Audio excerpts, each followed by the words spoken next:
자, 금요일입니다. 자, 여러분들 금요일 날 아침에 매주 이렇게 공부를 열심히 하는데, 음, 제가 여태까지 경험한 바에 의하면,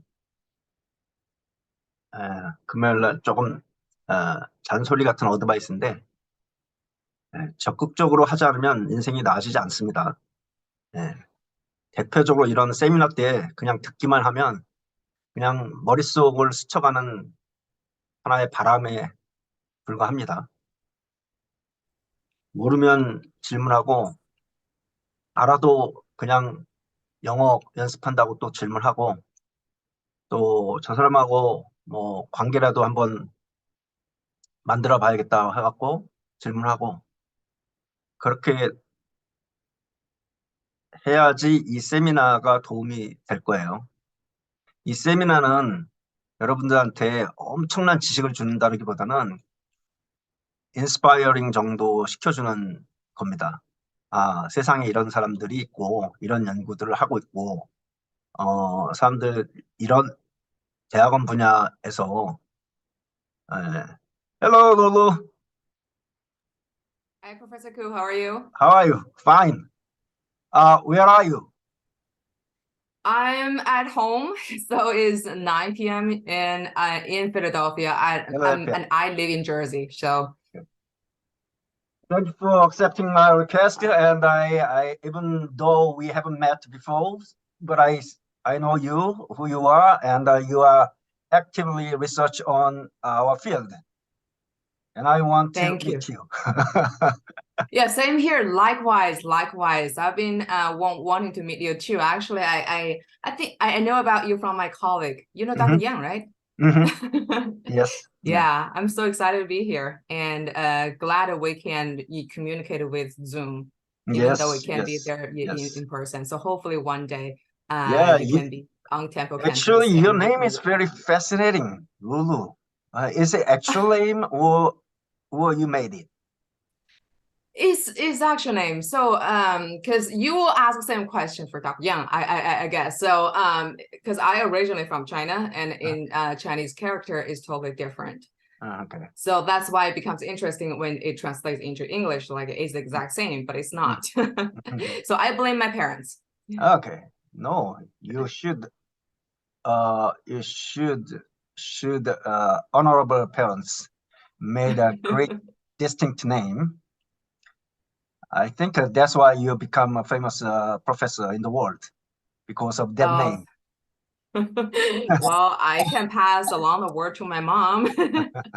Yeah, I think Yang always like me and him, we always make the same joke. I mean, you can call us like a Lu or Yang or Square. Like he Yes. always joke about Yang Square. It's like now we can have Lu Square. Okay. So, where are you originally from? What part of the China? Is actually close to Beijing. Close Beijing. Yeah, so not Beijing, but like 2 hours away in the north. Yeah. So yeah, actually I'm co-chairing a conference is held in Seoul. Actually, I was planning to going to Seoul, but it just for like family reasons I couldn't go. So I've been wanting to visit South Korea. Then you should contact me in advance, and I arrange a small seminar or any, at least have a dinner together with me in Seoul. Yeah, I would love to do that. I Sure. will. I'll take you up on that offer. Okay. So just notify me your period when you are staying in Seoul. Fall semester, right? What It's semester? autumn. 11? Yeah. November? Okay. Okay. Hello, students. Once again, it's Friday morning. Always it's a happy time to know the professors, eminent professors from all over the world, and we have a very good opportunity to meet not only professor but also their research field. And this seminar gave us the great research idea, and then also social network. Who knows? So anyway, please turn on your video for her.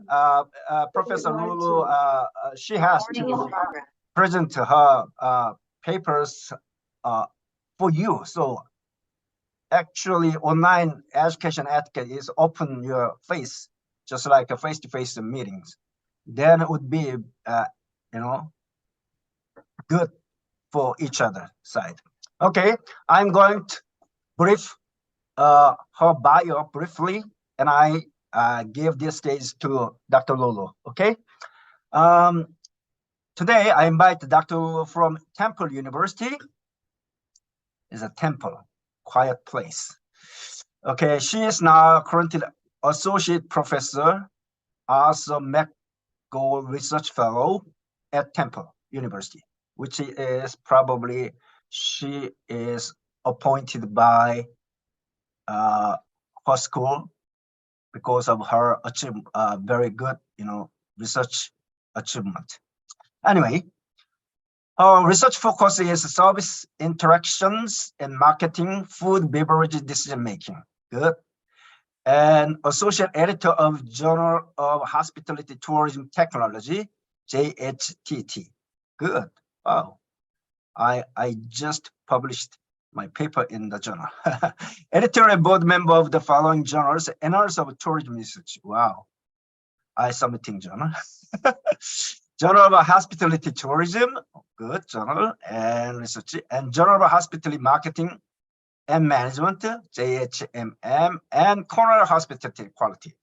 Those are journals are very top tier journal in our research field. So we should writing a paper and submitting a manuscript to those top tier journal. That's why inviting her. She is a so important person in our research field. Okay, today I'm finishing. From now on, Dr. Lulu, it's your stage. You can do present 1.5 hours and 30 minutes Q&A between student, but it's up to you. You can take a question from student while you are presenting. Sure. Thank you, Professor Koo, and thank you for the introduction. And I'm very humbled to be here. And so I think for today, I want this to be really conversational. I'm here and I'm here to learn as well.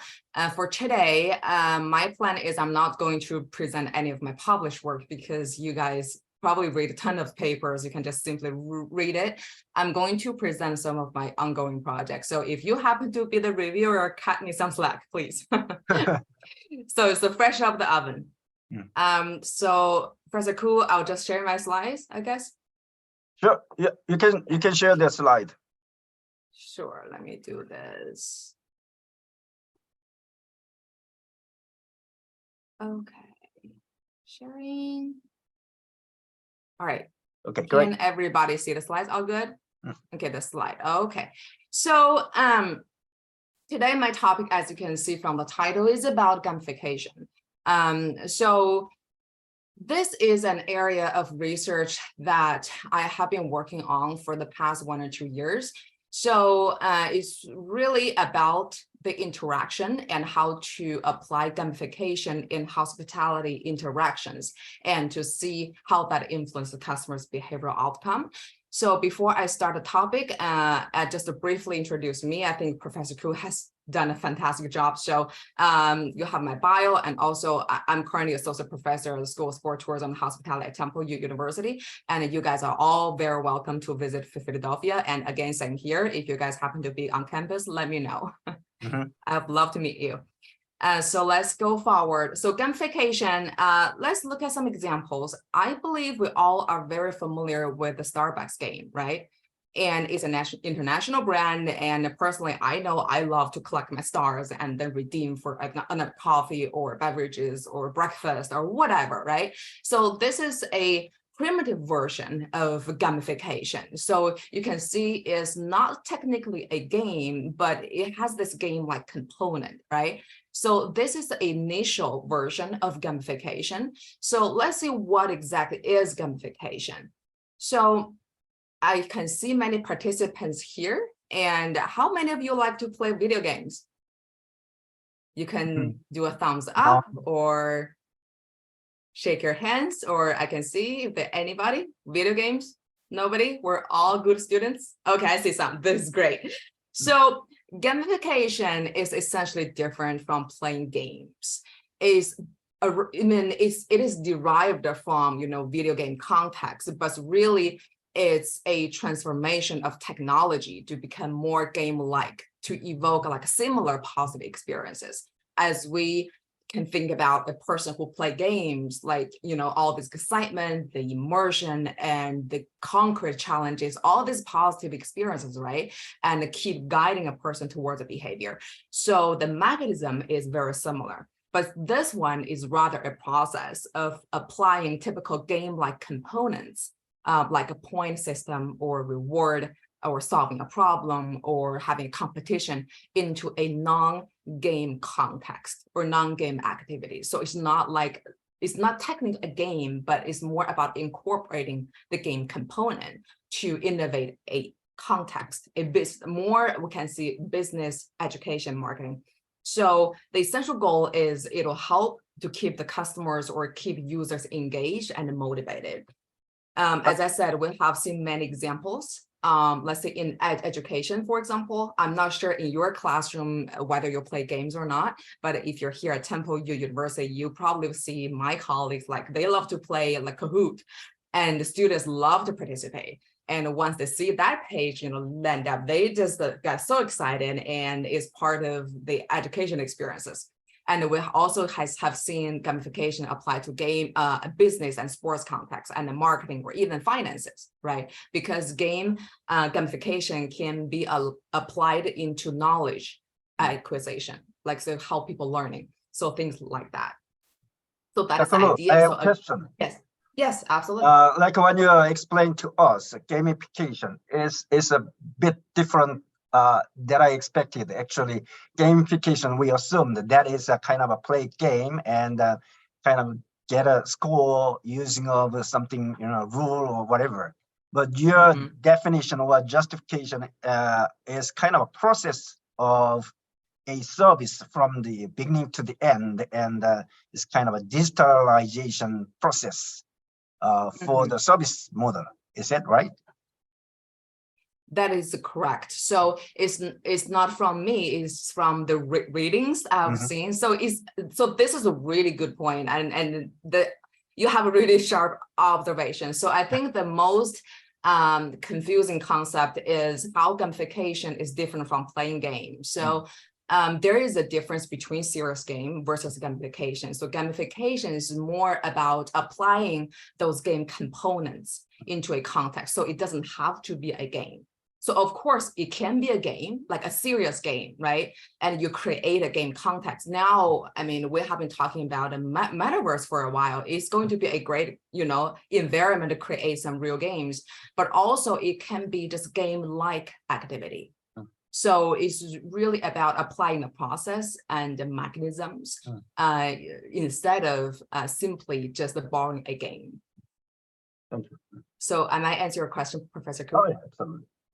Yeah, so I know there are different conversation in the literature. It's just that this stream is what I've been researching about. And so going back to the Starbucks example, again, in hospitality, we have begun to realize the importance of gamification. So for example, in travel context, we know like certain DMOs destination in their digital marketing, they actually include the game. So help the potential visitors to understand more about the destination. And again, in hospitality context, we have seen Starbucks, right? So that's the leader of using this gamification strategy. But scholarly speaking, in the current literature, there has been really, really, really little research in our field.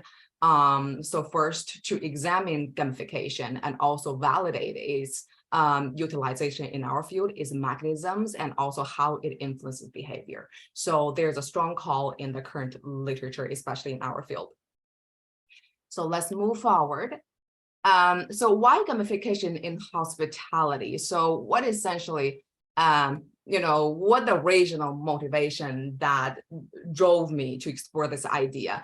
So first, we have seen the explosion of contactless services, right? Technology, self-service technology, all kinds of, more advanced contactless interaction, especially following the COVID-19 pandemic. We have seen an explosion of contactless services. That means there's a lot more technologies happening in hospitality context. And also in a related note, the market value is very significant. Some industry report estimated that the market value of self-service technologies to be, more than 6 trillion by 2028. So it's definitely a very significant market, because gamification, the most contact is going to be applied is going to go through digital interfaces, right? So in the hospitality industry, we know that we survive and thrive on delivering hospitality touch. The customer experience and relationship is very important. But given this rise of technology, initially, there has been a lot of debates about high touch versus high tech, right? How this high tech environment can serve high touch hospitality spirit. So that's why there's a call. How can we really transform technology beyond its functionality? So let it create a more, emotion, right? More interactions, and also more sociable experience to sort of, echo the idea of hospitality. So that's why currently, scholars have called for more research on the hedonic and also social worth of technology-enabled services. So that's why gamification could be a very interesting and also suitable mechanism that applied into this area. So let's look at this diagram. So this diagram is developed by a colleague, Hogberg et al. 2019. So essentially walking us through what is a gamification as a business strategy. So first, we have seen game elements. As we discussed earlier, is a process of applying game-like elements into a strategy, right? And then how that influenced a behavior. So there started with game elements. So for example, there can be points or leaderboards or badges, level, stories, or rewards, or progress, or challenge, right? And you're going through different levels. And also game result, which means you win a game, you lose a game, right? These are all game elements. So these game elements can create a gameful experience. So that means not all of them have to present at the same time. It could be one or a few. So that's why this open room to all kinds of a large variety of different application of gamification. It's not like a one size fits all, right? So when we apply one element, the mechanism or the end outcome could be totally different from a combination. So that's why more research is strongly encouraged. So game elements create gameful experience. So gameful experience could be a sense of playfulness or a sense of competition, right? Or challenge or immersion. So the immersiveness, you have experienced a state of flow, right? And a social experience. Sometimes we play game with others, right? With our friends or social friends or other customers in the same environment. So it also serves social purposes and also accomplishment and also guided. So guided is more, it's going to be in the context that gamification is becoming a tool for users to learn knowledge. So guiding you towards a behavior, guiding you to understand the process. And so after that is, psychologically speaking, it will create two layers of benefits. So first is hedonic benefit. Customers or users will feel a sense of pleasure, fun, enjoyment. Or another layer is utilitarian, right? It is convenient, it's useful for me to learn a tool or for me to understand a new concept, and the cost effectiveness, right? It create a really enjoyable interaction. So it could potentially minimize, potential other costs associated with launching a new opportunity or marketing strategy. So eventually it will influence individual and customer behavioral outcomes, right? So in service context, for example, service usage, right?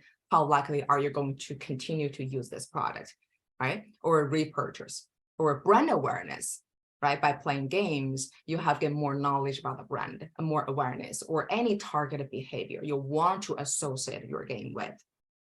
Okay, Lu, I have a question. Yes, of course. Great framework. But I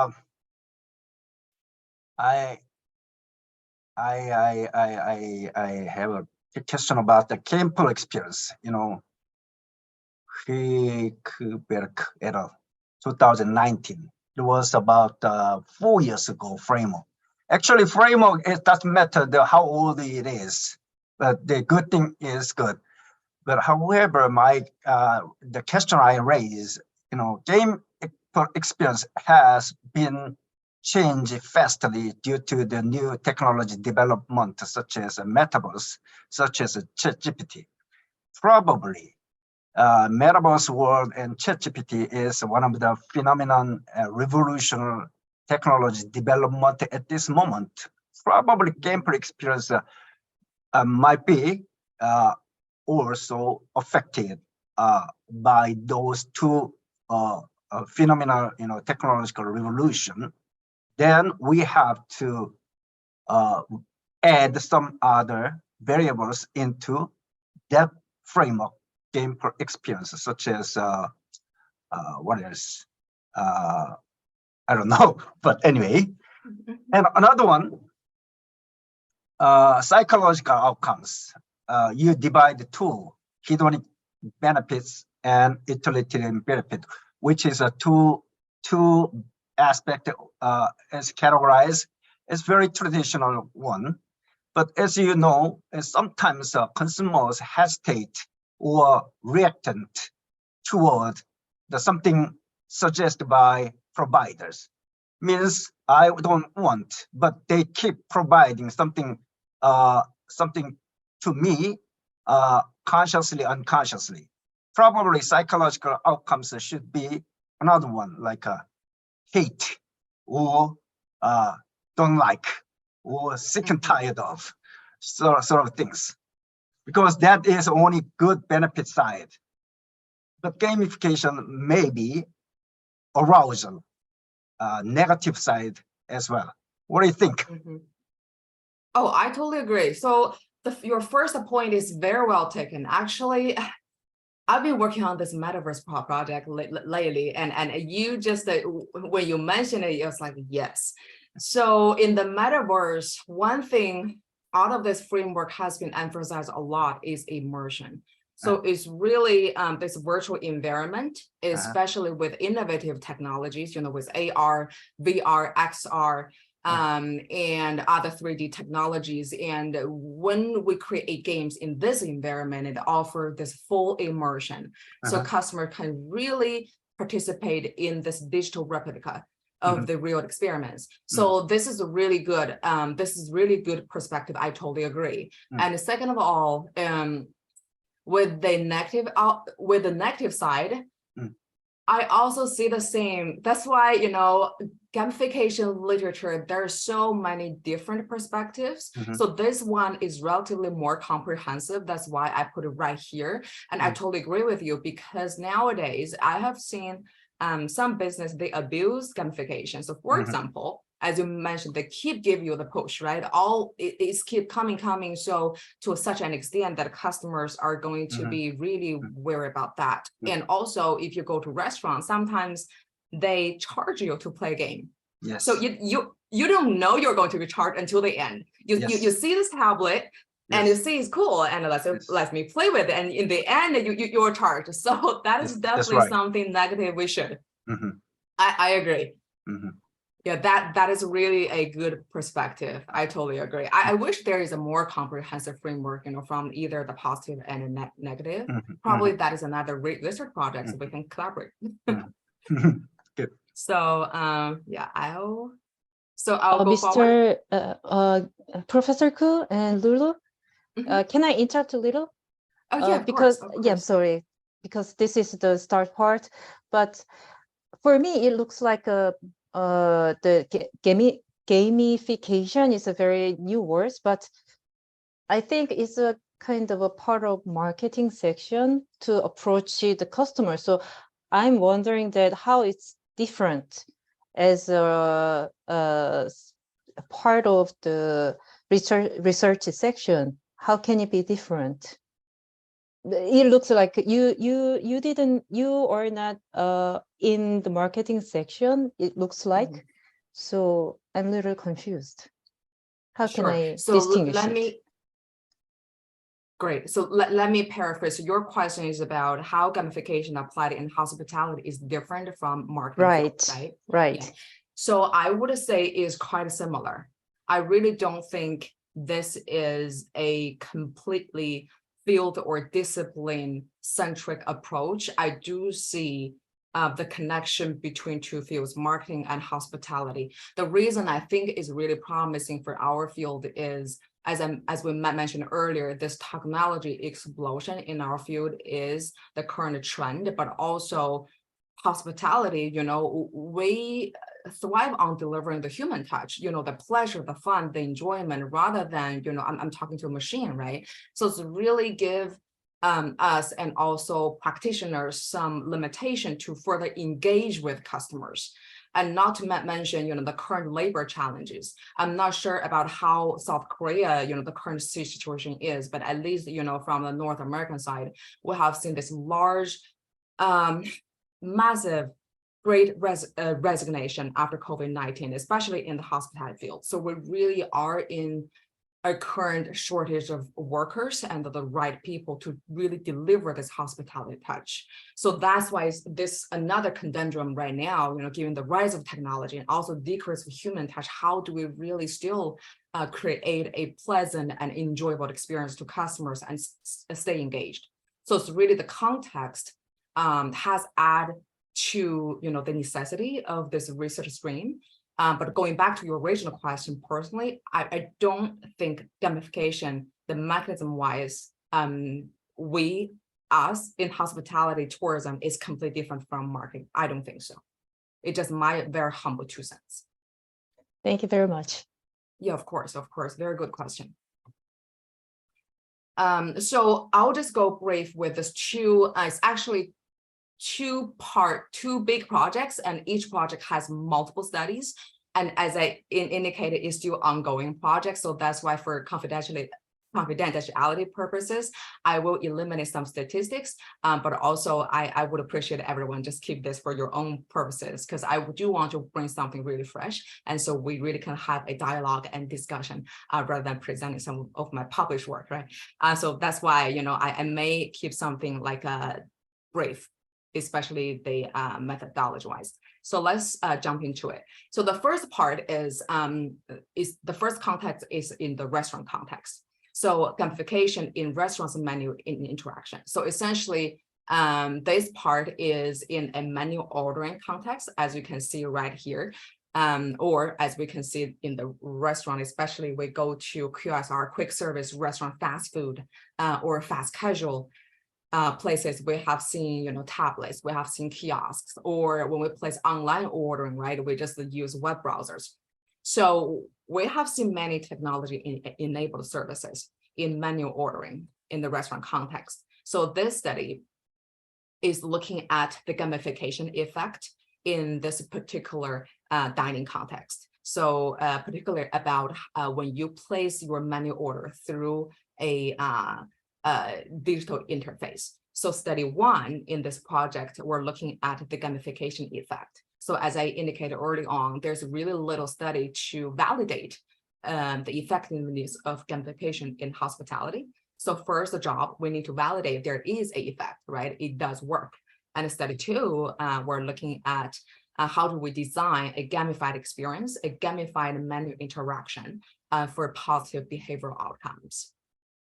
So I will elaborate on. So the positive outcomes, so particularly we're looking at 3 things.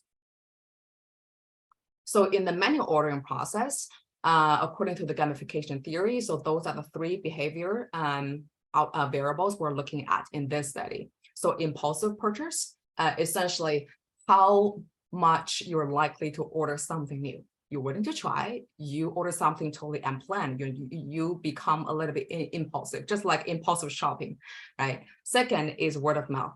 So the willingness of spreading positive word of mouth for this business, for experience, and revisit intention.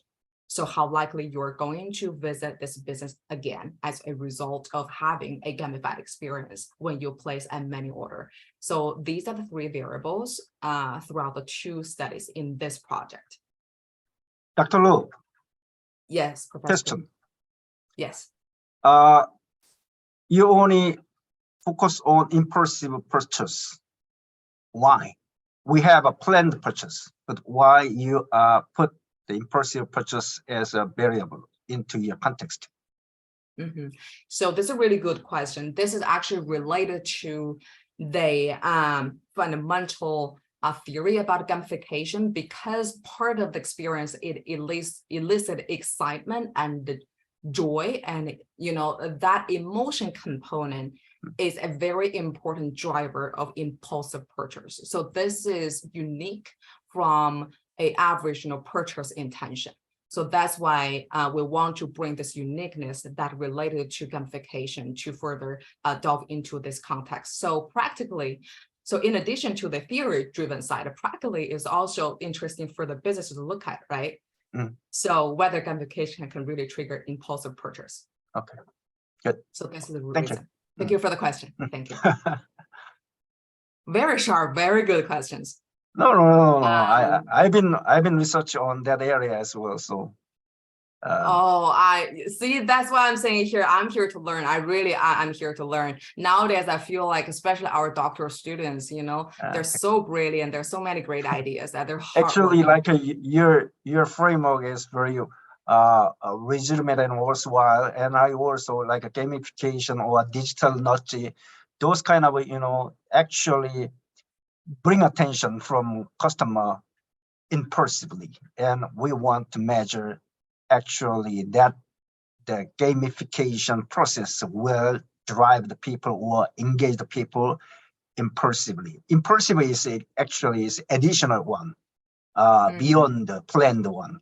So probably provider, service provider will have more highly interest in additional benefit beyond the budget scale, whatever. That's what exactly. I totally agree. I totally agree. Especially nowadays, in a dining concept, we always have new menu items we want customer to try, but sometimes they want to play safe. They want to order something they're familiar with. So like a variable like those, I think it will be really interesting, not only theoretical speaking, but also on the practice side. Yeah, I would love to converse further after this. Another one is post SST usage outcomes. Like actually human beings many times made a mistake after purchasing something because of impulsive behavior. Yeah, so buyer remorse. What do you think is impulsive behavior made a creative something regrets or what stopped or anyway many unhappy? What do you think? This is very interesting. I think this is how restaurant context would benefit from this, because think about it, when you go shopping, when you go impulsive, it's actually going to cost you an arm and a leg, right? It costs you a lot. There are a lot of shopping stores. There's many business you can explore. But for the dining context, how much more you really can order, right? So there's really a cap. So I don't think, personally, I would think the downside of causing buyer remorse might be a little bit weaker compared to business context, simply because, when you dine out, how much more you can explore. You're not going to a different restaurant again, right? You're still sticking with one business. You are just a willingness to go out of your comfort zone a little bit. So that gives you a sense of excitement and try something new, but without really drying out your wallet. This is what I see this. Okay. Thank you. Good question. Very, very interesting. So Professor Koo, can I move on? Yeah, sure. Sorry. Yeah, sure. I'll move on right now. So 2 studies. Let's look at one. I'll just keep this brief. So I think this framework is quite reader friendly. So first study, we want to establish gamification effect. So we conduct a experimental study. So it's a two-cells design, gamified context versus non-gamified. So essentially looking at the gamification effect, present versus absent, how that influences these 3 guiding variables and also their underlying mechanisms. So the gamification effect will lead to post-SST usage outcomes, impulsive menu ordering, word of mouth, and reverse intention. But underlying mechanisms are 2 things. First is manual knowledge, and second is enjoyment. So we, after screening the literature, we select these 2 variables that are going to account for the underlying effect. So that is a study 1. Let me see, it's better to just go forward. Okay.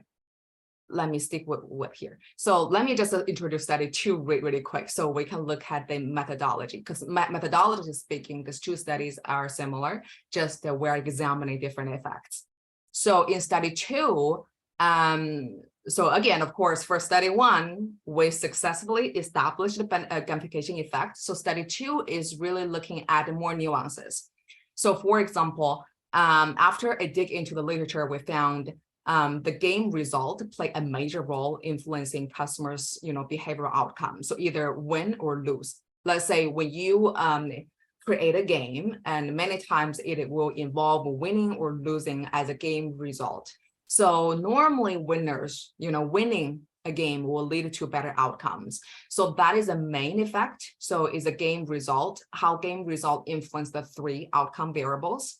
But this main effect is also conditioned by 2 things. So how the reward is offered. So the reward type, is that monetary? So normally is a discount or coupon, or can be altruistic. So this is mostly based on the literature. So altruistics, let's say, oh, you win some points, you win a certain benefits, but it's under your name. We're gonna donate it to a third party, things like that, to create a positive feeling. So this is an altruistic reward. And another layer is reward size. So the reward size may also condition the game result effect. So are you going to offer a large amount of reward or small amount, right? It's your discretion. Let's see how that can further condition the game result effect. So in this context, we have 2 underlying mechanisms to explain this effect is perceived enjoyment and also perceive the value of this experience. So that is study 2. So this one, I want to briefly show you the methods. So for the 2 studies, we conducted experiments with consumers, and this is a web-based simulation experiment. So simulation experiment, the reason we call it is really about simulating a real behavior in the field rather than answering questionnaires or a scenario. So we create a website. Now I'm going to show you. Let me click here to see. Okay. Let me disable. Okay. Let me try one more time. Okay, so this is a video. So this is really just a snapshot of the website.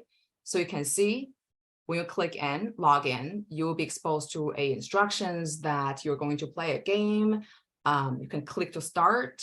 So the game is actually the game is called Chasing Star, I believe. So there are some menus that are starred, and you have a limited time, and you just browse the menu, try to learn.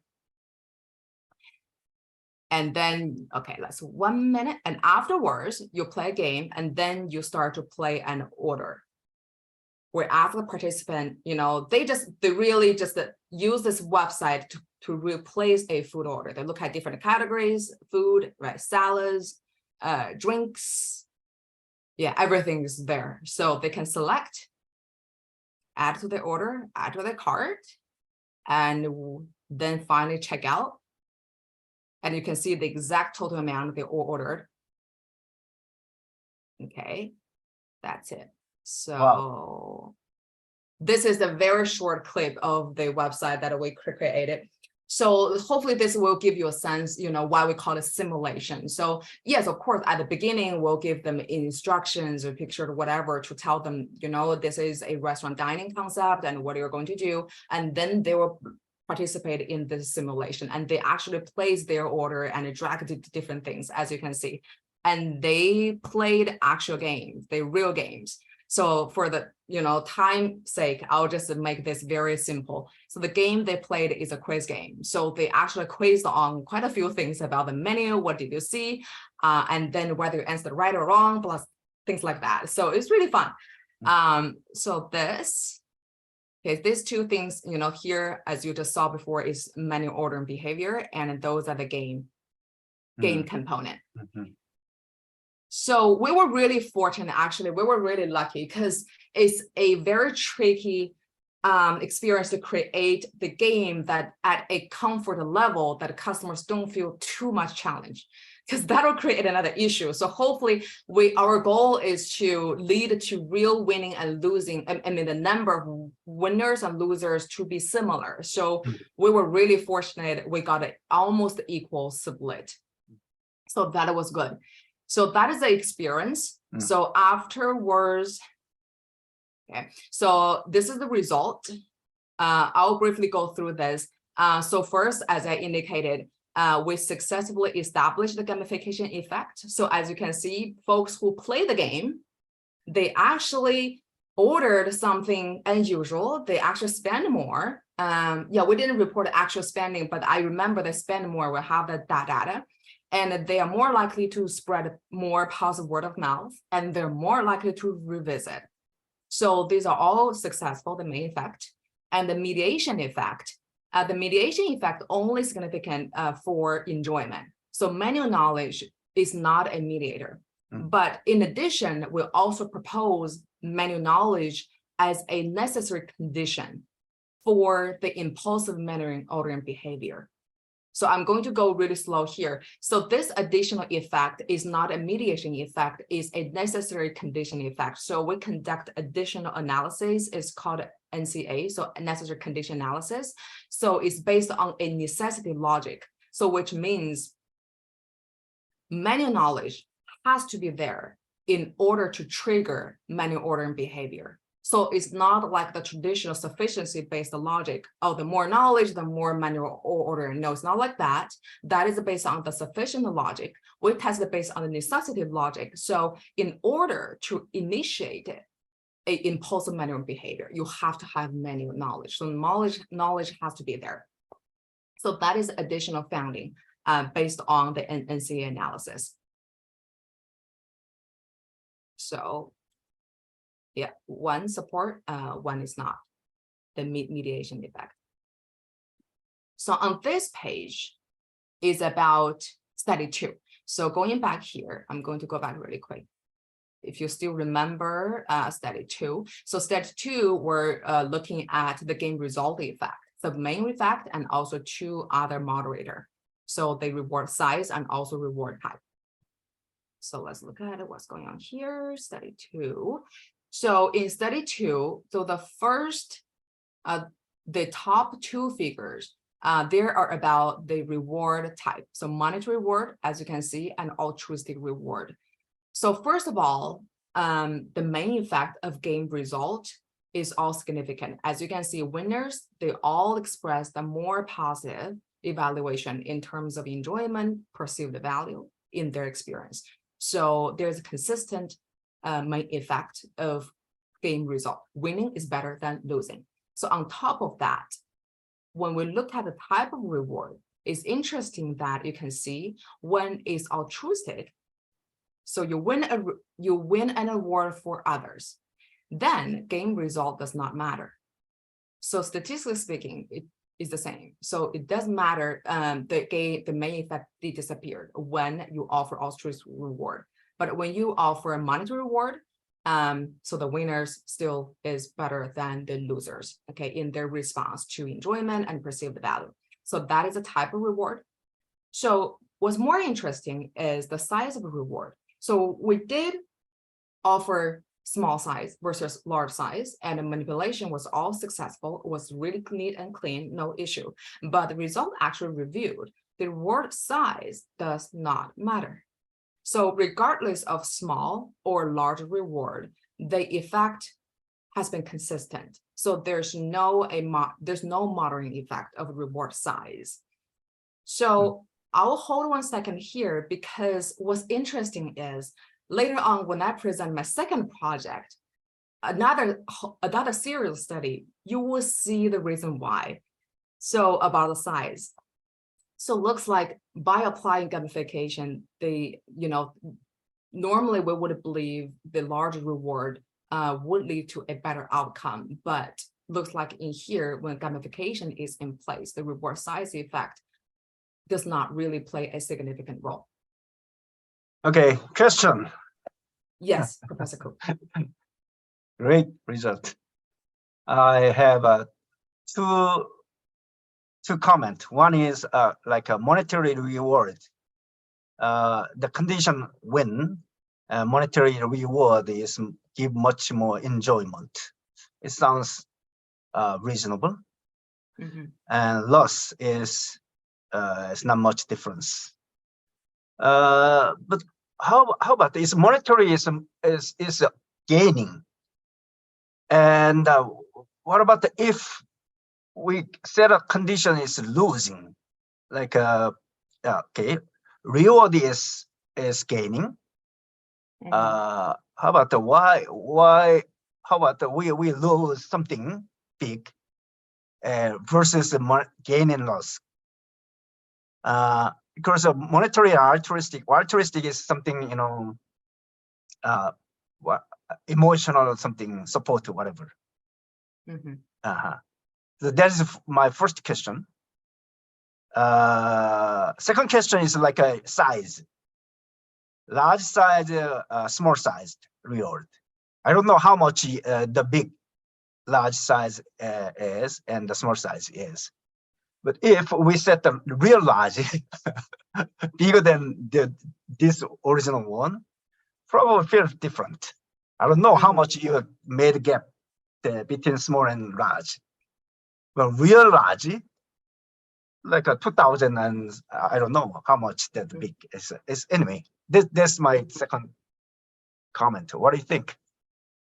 I feel like I'm talking the expert of game design. So you actually ask all the key questions in the literature. So if I can go things backwards, let's talk about the reward size. So exactly as you said, if we offer really large reward, or we call them mega prize, right? If we call them mega prize, of course, the result is going to be completely different. That's why, we kept that in mind when initially designed the study. So the small reward, so this was done a while ago. I couldn't remember the exact count. I believe a small reward is a few dollars, and a large reward is like 20-ish. So it's like 20 around. So it's not that large, but it also feels like a significant portion of their bill. So that is how we tested it. We want to make sure there is a clear distinction between small versus large, but also make sure this is not a mega prize, because there is a whole lot of literature about mega prize that will convolute, the whole thing. So you're 100% correct. No, it's just my question. Yeah, that will change the result. And as to your first question is about winning or losing. So can you rephrase it? So in this study, yeah, it doesn't matter if they win or lose. They were exposed to the information of the type of reward early on. So do you mind rephrasing your question again about the winning or losing and the rewards?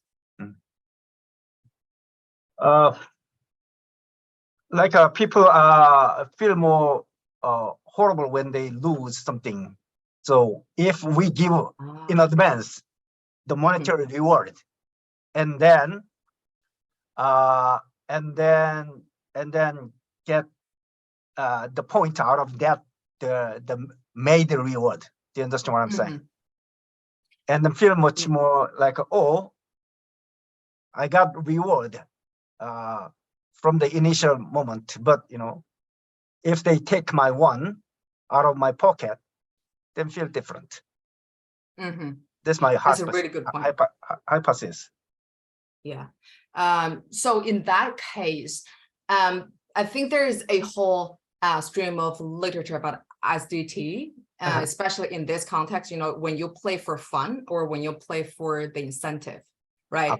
So I think that's why we use, we control the size of a reward to make sure it's not like too large. It potentially could cause harm to the customer, feel like they are deprived of an opportunity to win a prize. So there were literature that we went through to make sure within a reasonable amount of like a small versus large reward, especially when the game process is designed to be very playful. So we sort of can, overcome, the potential outcome about, the uneven distribution about the process versus the incentive. So that is a really good point. I think for now, what we did is just we made sure, we follow the literature and try to rule out, the large result effect. And also when we design a game, anyway, your result show us the altruistic reward doesn't work at all between win and lose condition, but monetary reward works. Yes. Well, yes. So monetary reward, it works. Yeah. Which means that people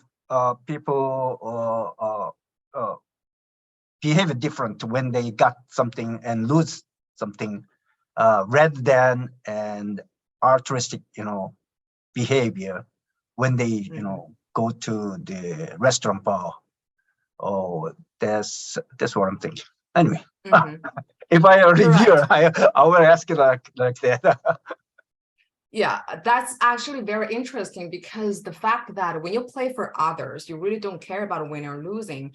It really opens the opportunity for the restaurant to offer a gamified experience, because not everybody can win.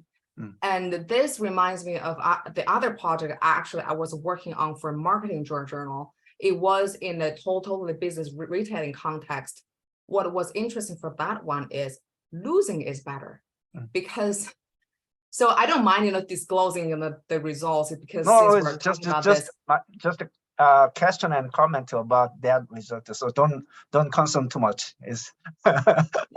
No, I won't. This is a really interesting conversation. So people do appreciate, the process of interacting with a game and also with a promotion, and even though they lose. So that is the main idea of another project. So that's why, it fascinated us. Wow, people really don't care, even though they lose, they still find it's more interesting. So yeah, there's a whole lot different stories, we can tell. So going back to here is just that, when you offer altruistic reward, even though the winning and losing doesn't matter, basically it tells a business you have more flexibility, right? So that's not a bad thing at all. So let's move on the second part. Professor Lulu, can I have a question, please? Yes. Thank you for your great presentation. I have a few questions. So like for the gamification itself, did you do any manipulation check for the gamification itself? Because I think it's really important to perceive the game as a game and non-gamified one as a non-gamified one. And the second question is that you on the chart that you use that there's a perceived value you measured, and I believe there's different kinds of value, and here, what kind of value do you mean here? Those are really good questions. So first, yes, we did a manipulation check. So because I have done experimental studies and also including my students, so I made sure all the projects we're doing, we follow the standardized procedure. So that in the gamified context, yes, the manipulation check was successful. People did perceive this whole experience as game-like. Is gameful and is in sync with the gamification definition. And in the non-game-like context, yes, they reported there's no, it's just a regular promotion context, there's no game involved. So that is your first question. And for the second question, perceive the value, because here we're looking at the holistic experience. So the perceive the value, we use a 3-item measure, is more about holistic assessment about how they see this experience beneficial to them. Thank you for the great question. They're all very good. Very, Thank you. yeah, very sharp and also attention to detail. Oh, are there any more questions? Sorry. I don't mean to rush anybody. No, I have one more question. And did you control anything like any age or like familiarity with the systems or something? Mm-hmm. Very good question. Another one. So for control variable, so two things here. First, for age and also gender, education, ethnicity, and so on, those are demographics. So what we did is normally when you do experimental study, the key is randomization. So you have to randomly assign people into different groups. So once you do recommend like a random assignment, all these effects caused by demographic variables will be mitigated, will be controlled. So it won't be an issue. And for covariates, yes, we did. You have to be a restaurant customer. You have to be a customer that familiar with, we did context is in a QSR, a quick service, and also fast casual. So you have to be a restaurant customer. And we measured your familiarity level with self-service technology and also your previous experience. So we did a few control. So that was factored in the statistics. Thank you. Yeah, of course. You're welcome. Any other more questions? Thank you. All right. So, second part, sorry, I'm moving on too fast. So the second part, so another context, right? We're talking about hospitality. So the second part is in the hotel context. So in this context, we're looking at when we apply gamification strategy, in a hotel interaction, how that influences customers' behavior. So we particularly look at a loyalty promotion context. So say you're part of the loyalty program. I guess most of us are part of some hotel brands, right? Their loyalty program, we accumulate points so we can redeem. So it's a part of the loyalty promotion, and then they offer certain promotion going on, or you participate. And if you participate, so two conditions here. So one, we give you a gamified interaction, right? You are going to experience some game-like experience versus the other one, just a traditional promotion. We offer you some discount, encourage you to purchase from us. So this is in a loyalty promotion context for hotel customers.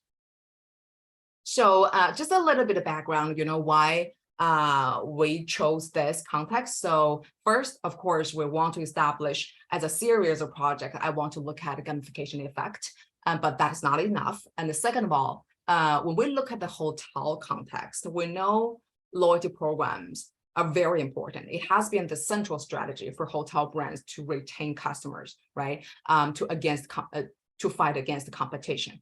But the downside is when you look at the current hotel programs, the loyalty programs, how many of us are only subscribing to one?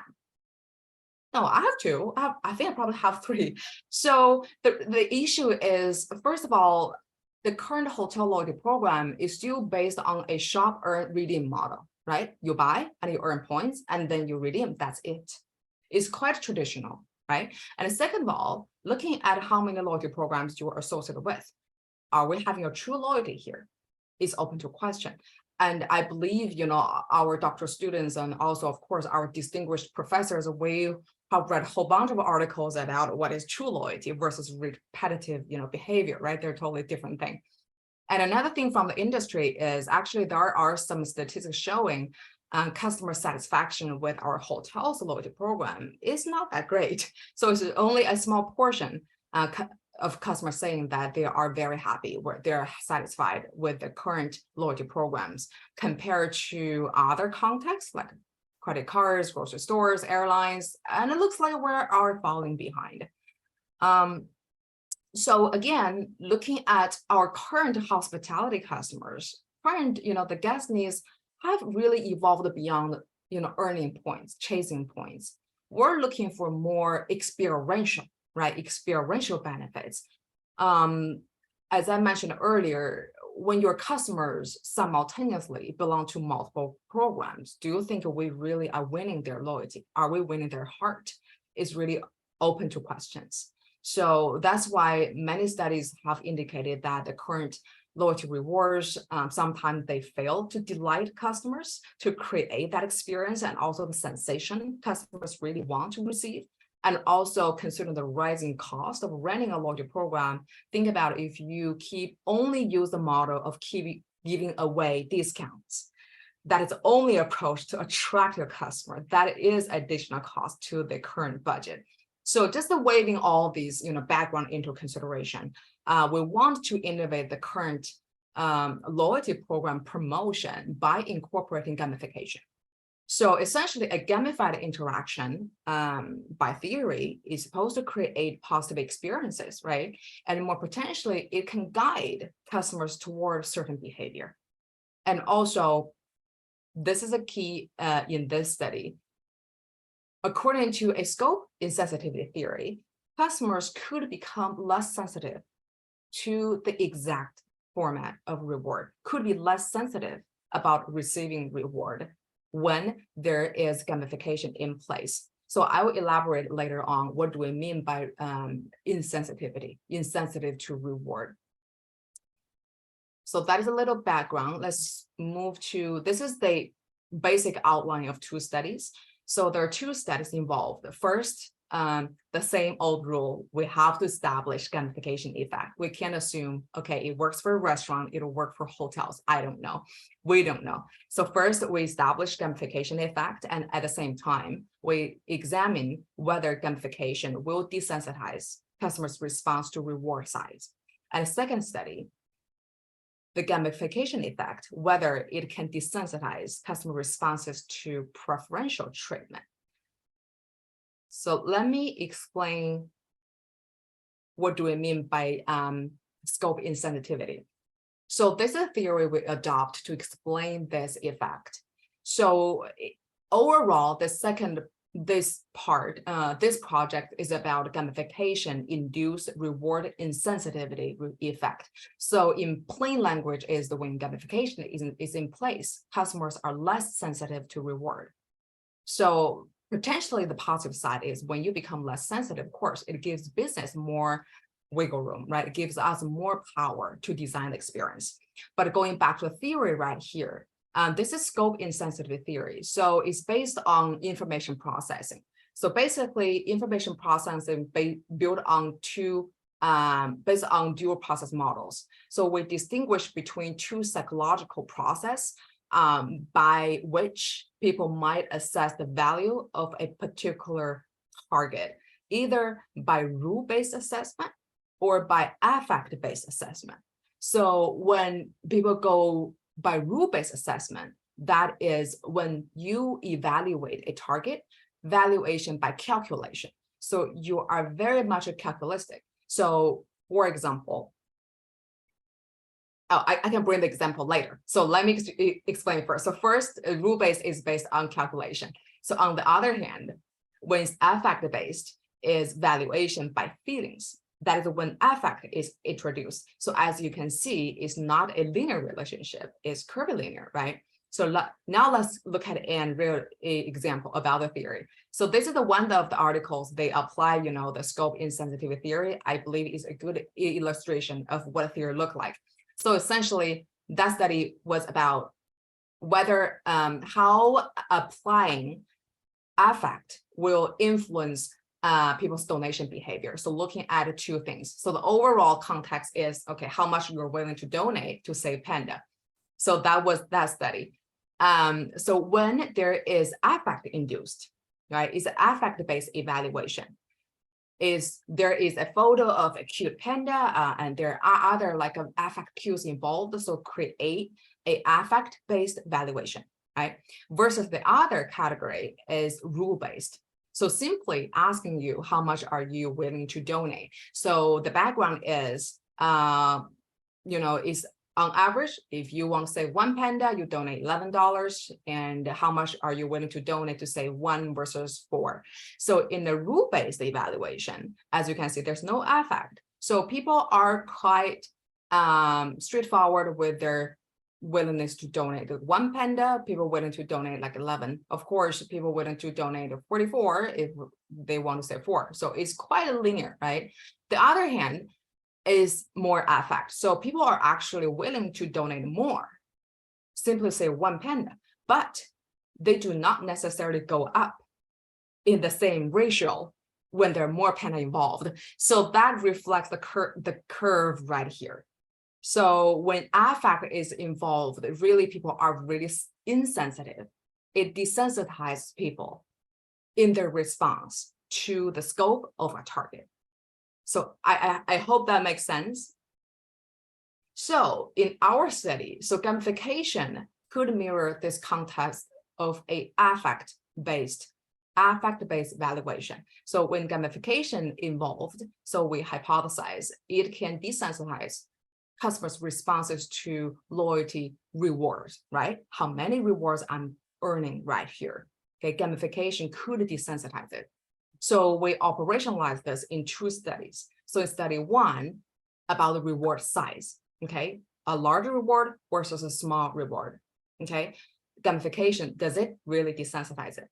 And the second study is about others receiving preferential treatment. So in certain conditions in hotels, promotion, or in general business promotion, sometimes we want to, let's say, attract new customers. So we offer newcomers more benefits, right? Just encourage you to sign up for the program, okay? Encourage more basic entry-level members to continue purchase. We do that sometimes, yes. There is a preferential treatment.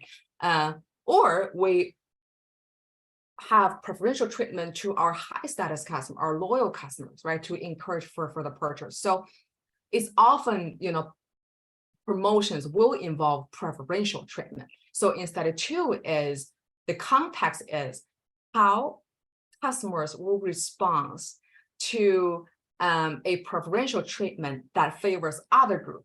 So basically this is a negative context, right? Others receive preferential treatment. How gamification can mitigate my negative response. So that is study 2. So study 1, gamification and reward size. So the main question is, does gamification really mitigate the influence of reward size in the loyalty promotion? So according to the theory that we discussed, gamification could mitigate the reward size effect by turning a affect poor into a affect rich experience. So that is our hypothesis. So this is a model we tested it. So the main hypothesis is the reward size. So we suppose reward size, a larger reward would produce better outcomes, right? So outcomes we're looking at here are 3 loyalty outcomes: purchase intention, word of mouth, and also brand loyalty, going through perceived value. And so gamification would be a key conditioning variable. Gamification present versus absent, how that would influence the reward size effect. So that is this study in a nutshell. So the methodology, very similar. Again, we did a simulation. We did a simulation experiment, consumer participation. So what we did is, again, design a web website and also design a mobile interface type of a game participation. So you will be seeing a mobile interface that while you are in a hotel's promotion activity, you are either assigned to a condition that you're going to play a game versus not, and also either reward size large versus small. So this is a 2x2 design. So 2x2, reward size large, small by gamification present versus absent between subject. So I'll just simply show you how the game would look like. So you click the mobile phone. There are instructions for you to click this button to go forward. See, when you are assigned to play a game, so here's a game zone, let's play. So this game, the last project, the game was designed to browse the manual, right? So for this project, the game was designed to help you understand your preference. So what do I mean is, when you enter the game, they'll ask your personal preferences to help you to find your ideal hotel. right? So they'll ask you questions like, oh, what's your ideal location? So basically you will play some quiz games or tick boxes to enter your preference. Your ideal location, I mean, what amenities do you like, right? Like gym or food and bev or recreational activities or others. And I believe there are also dining options too. So a series of questions and then you participate to indicate. So essentially that will help you to find a desired brand to go for. And so in the end, you either win a large reward or win a small reward. So of course, across all situations, this is all like a people win reward, right? They will be rewarded by placing a purchase. So that is a nutshell of the methodology and the game design. And let's look at the result. So this result is about a gamification desensitization effect.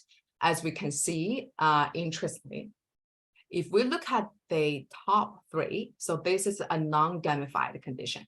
So clearly you can see a gap, right? Between a large versus small, large reward, small reward. Sorry, this is typo, it should be small reward, large, small, large, small, large, small. So consistently, there is a strong effect of the reward size. People are very sensitive, right, to the size of the reward.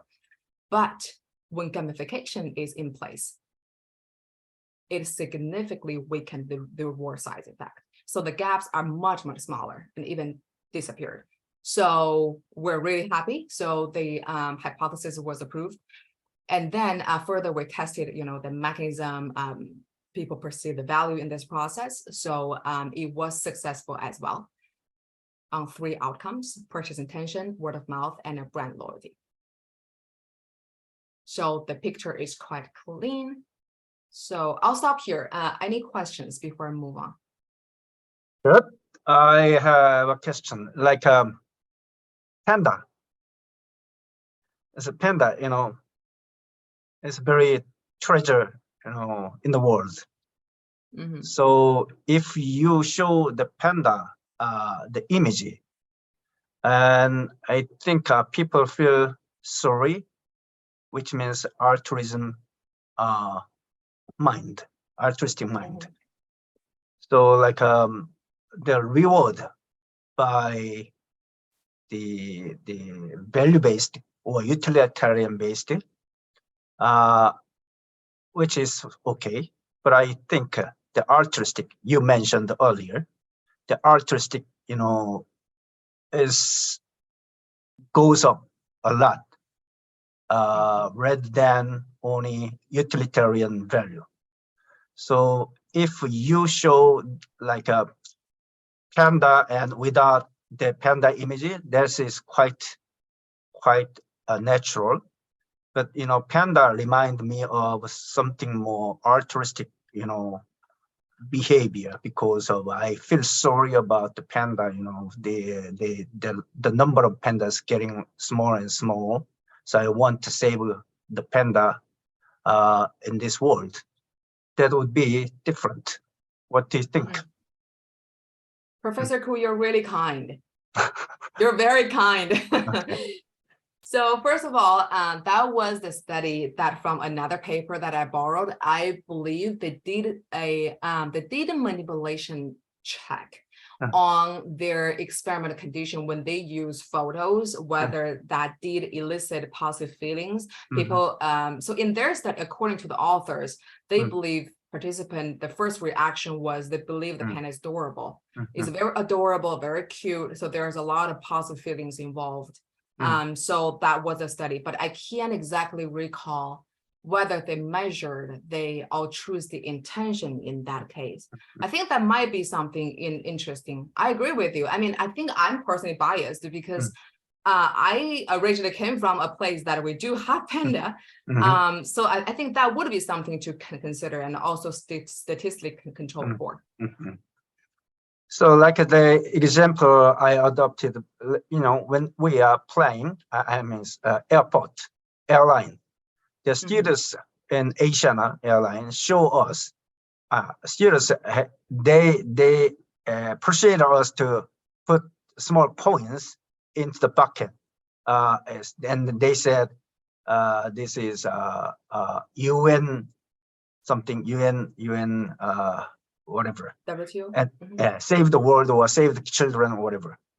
There's an altruistic, the intention, but they just mention it. This program is for save the world or save the children or whatever. The mentioning is not work well, but if they show the image, then people feel sorry a lot. That would be altruistic, behavior.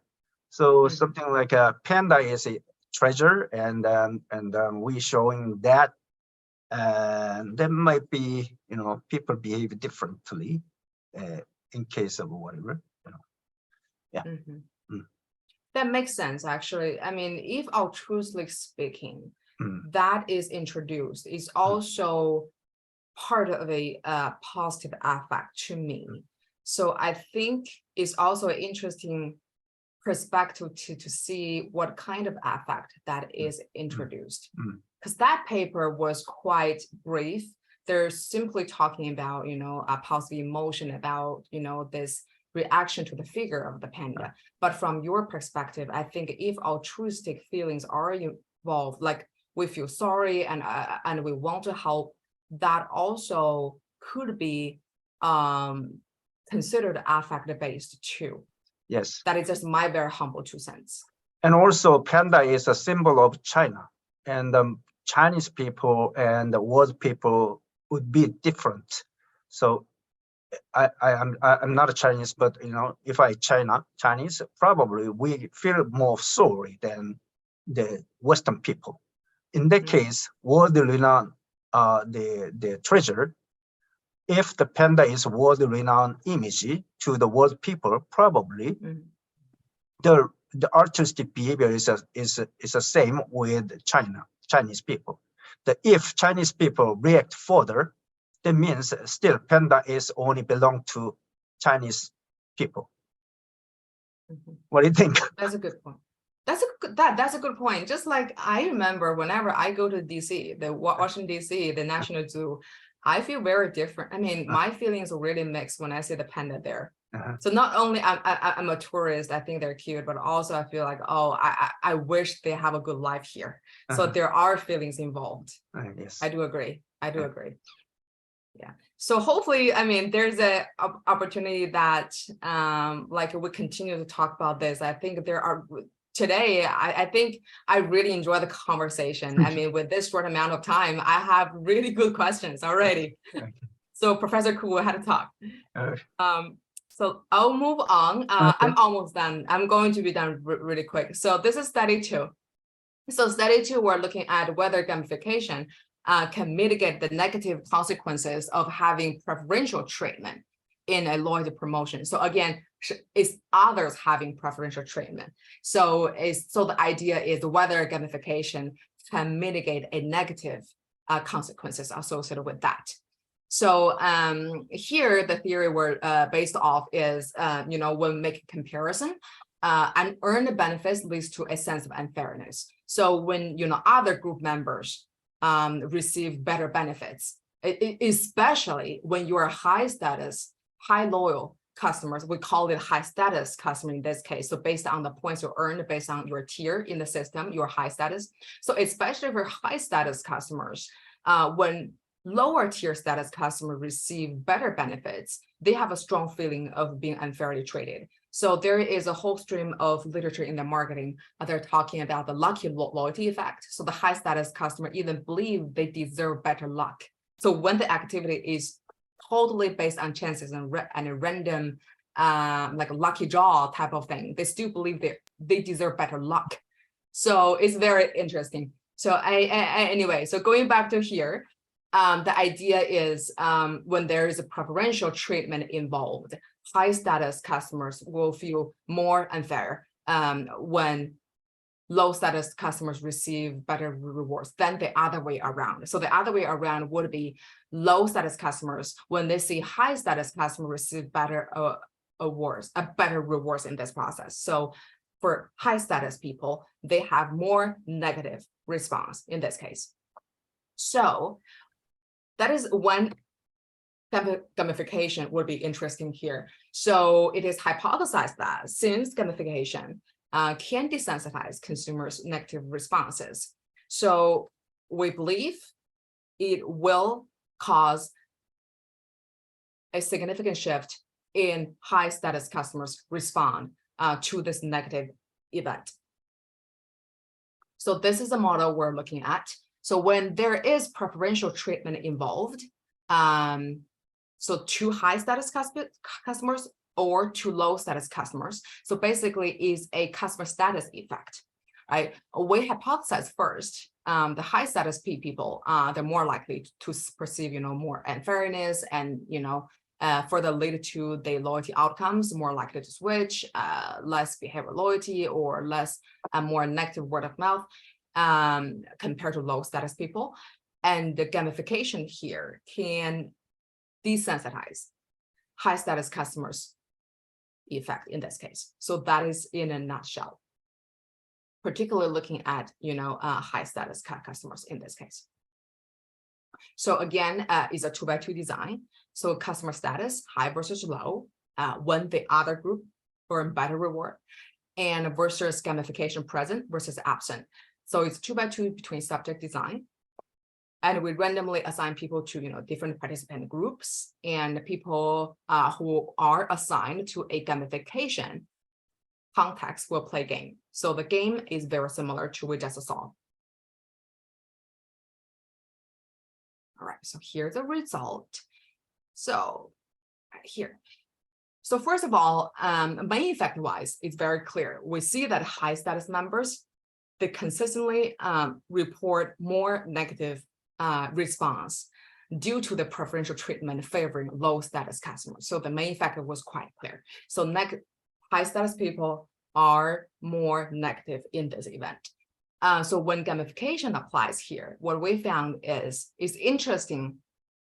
Even we see, there is a slight change of a pattern, but only when only for brand loyalty, we see a significant conditioning effect. So that means gamification worked in terms of brand loyalty. So gamification mitigate the gaps when we measure brand loyalty, but not for switching intention and also word of mouth. Because for these two variable, according to literature, we have a further dip because switching intention not only about your existing relationship with a current brand, also about how attractive the alternative is. So looks like gamification is relatively limited in this case to influence their response. And also for word of mouth, is highly emotion driven. So it looks like in this case, because the sentiment is so negative and the gamification effect is limited, but we do see a significant effect for brand loyalty. So customers' brand loyalty did change as a result of gamification. So that is a simple overview of the result, and also for the mechanism and fairness did explain the effect. So that was also tested as well. So this is the result part. So again, so what, right? I think as we talked along the process, I introduced the background of the study, and I think so what questions are somewhat already discussed early on. So again, the projects are among the first in our field to establish the gamification effect, because again, the gamification mechanism could be quite complicated and convoluted. So many scholars have called for more context-specific strategy and context-specific examination as scholarly attempt to examine the effect. And unfortunately, there's very little in our field. So that's why those are among one of the first attempts. So we look at the mechanisms, we will look at operating conditions, and also we introduce the gamification-induced scope insensitivity effect. So this is an extension of the current theory, especially for loyalty promotion literature. There is this is new knowledge that advanced the current understanding, and also to the gamification as well. Okay. So for the question, yes, Professor Koo. Back to slide. Another one. Oh, another one. Yes. So Right yes, here? yes. My question is like, high status, low status. You categorize that status by income or education or position. Oh, is the status of their current loyalty tier. So highly loyal customer versus less loyal customer. High loyal customer and low loyal customer. Okay. In the case, high loyal and loyal is, I think, is yes, it's quite legitimate, I guess. But how about the loyal customer and low loyal, high loyal is a current situation about the specific product and the service. But what do you think about the deep in mind? Like you know, actually people are built by the children period. Like when I purchasing something, something important, something brand one, when I was young, and I affected from that period when I was young, inherited by parents.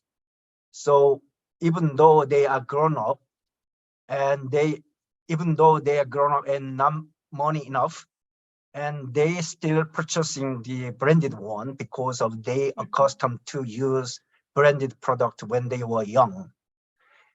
But even though I low status income or low status, position, low status brand, when I was young, I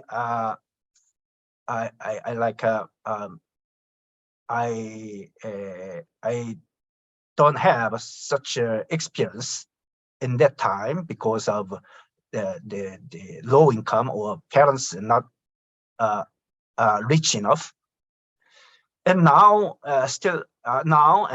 currently, I am good enough to buy something and enough money, income.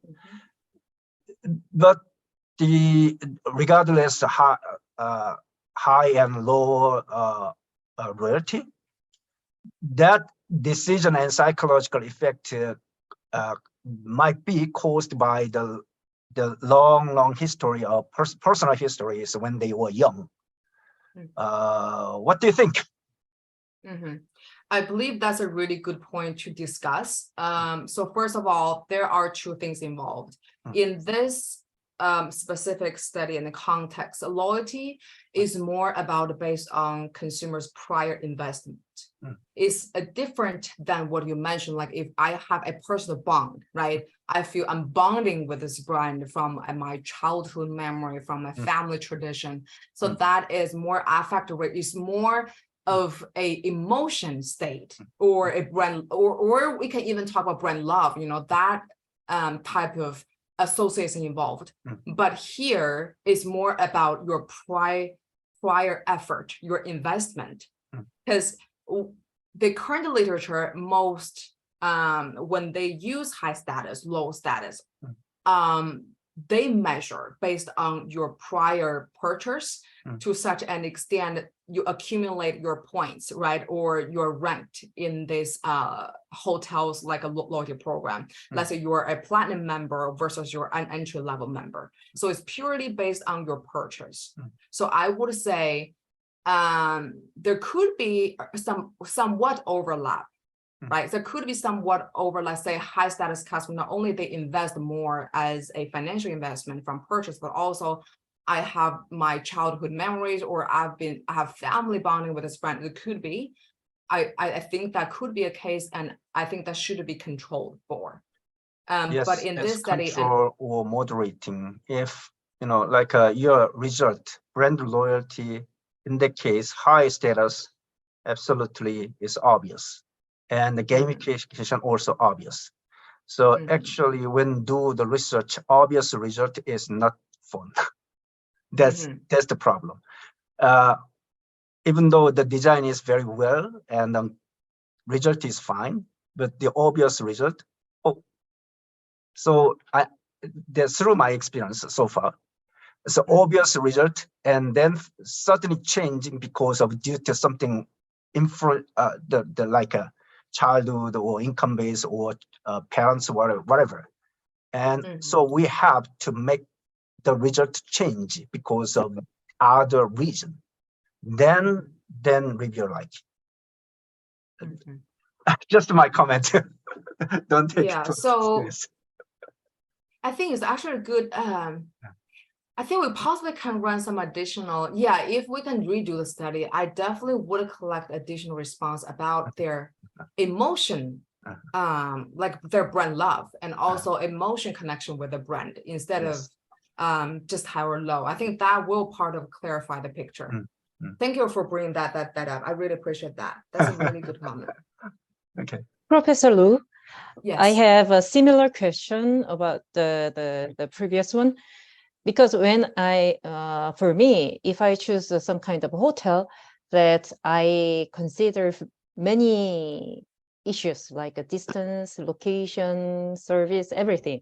So if I choose one brand and if I'm being a loyal customer, it's not an impulsive purchase. But previous study, you said it is important to choose the impulsive customers for the research.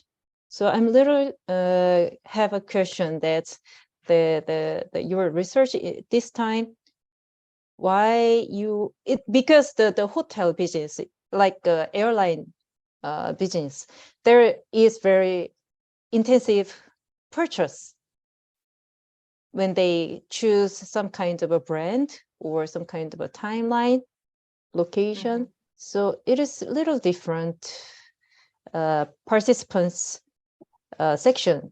I'm not sure is the right words, but anyway, so why you choose the hotel? Because I understand that the level of the royalty is very clear, and collect the information would be very specific.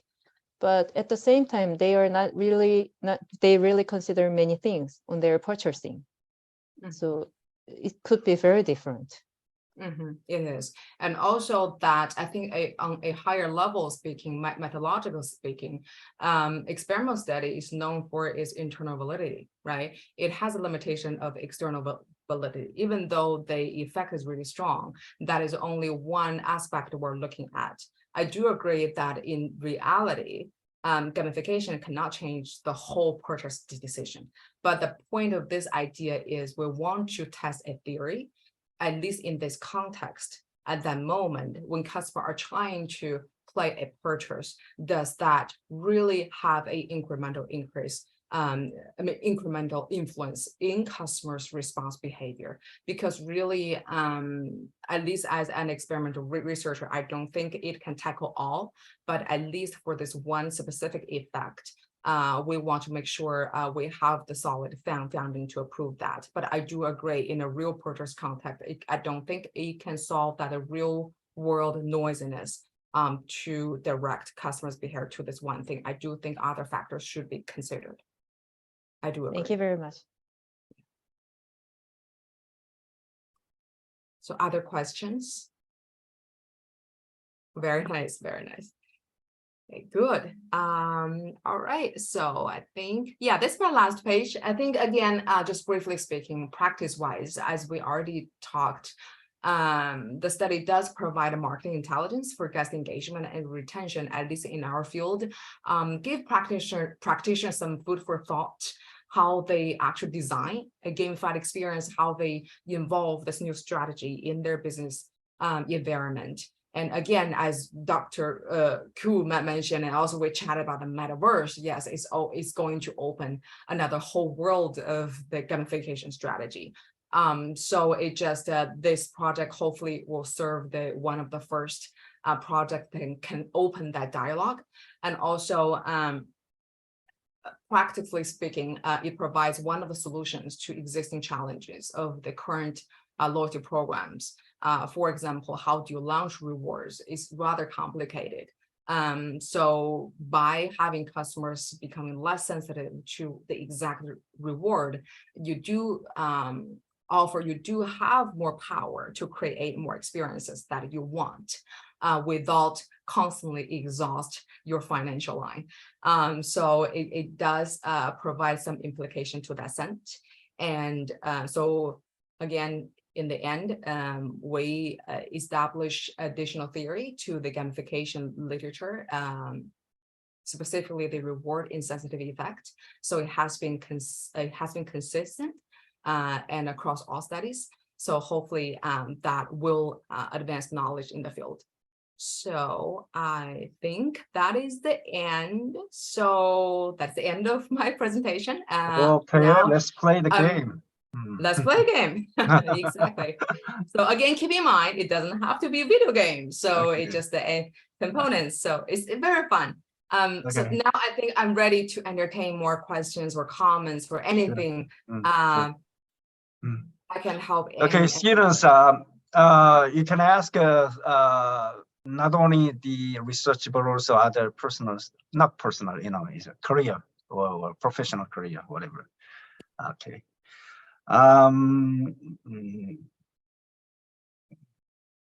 Okay, he said somewhat a stamp tour provide user. Okay, Dr. Lu, he asked by text message.